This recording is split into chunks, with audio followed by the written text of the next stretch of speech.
nobody is immune to rejection. Even the most beautiful and talented people have been rejected in one way or another.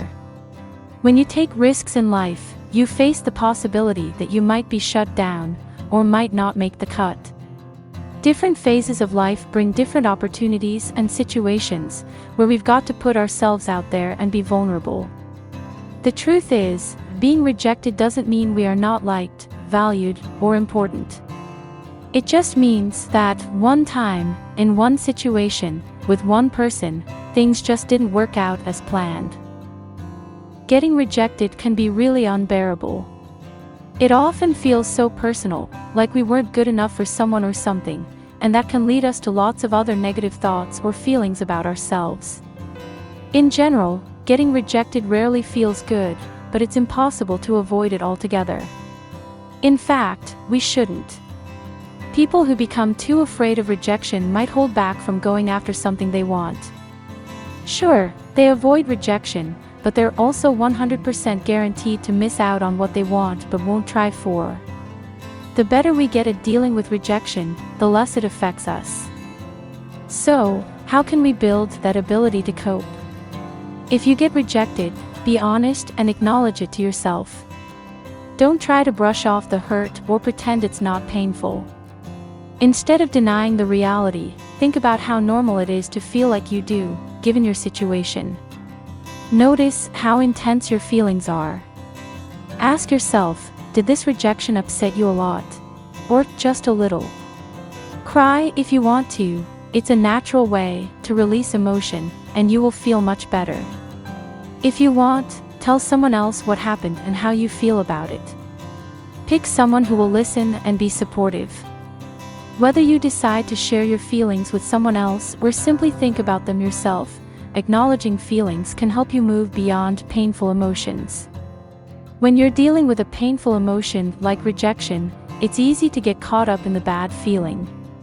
But dwelling on the negative stuff can feel like living the experience over and over again.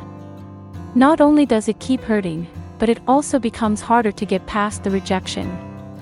So admit how you feel, but don't dwell on it. Avoid talking or thinking about it non-stop.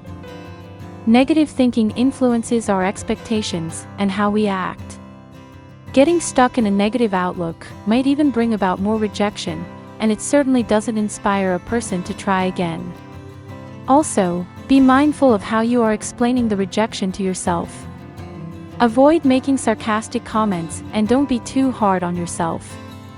When you give yourself an explanation, be careful to stick to the facts only.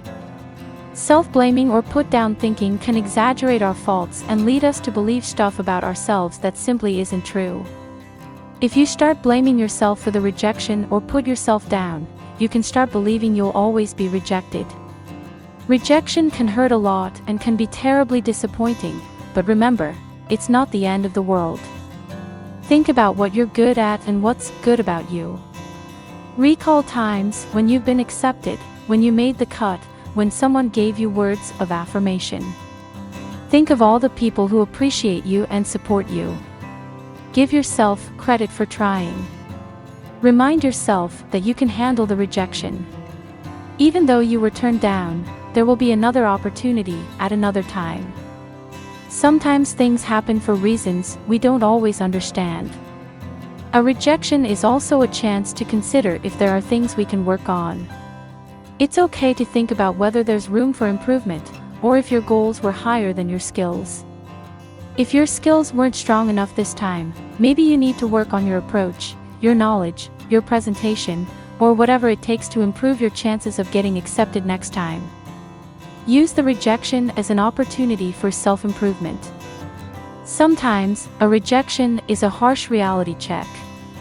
But if you approach it right, it could help nudge you in a direction that turns out to be the perfect fit for your talents, personality, and all the really great things that make you who you are.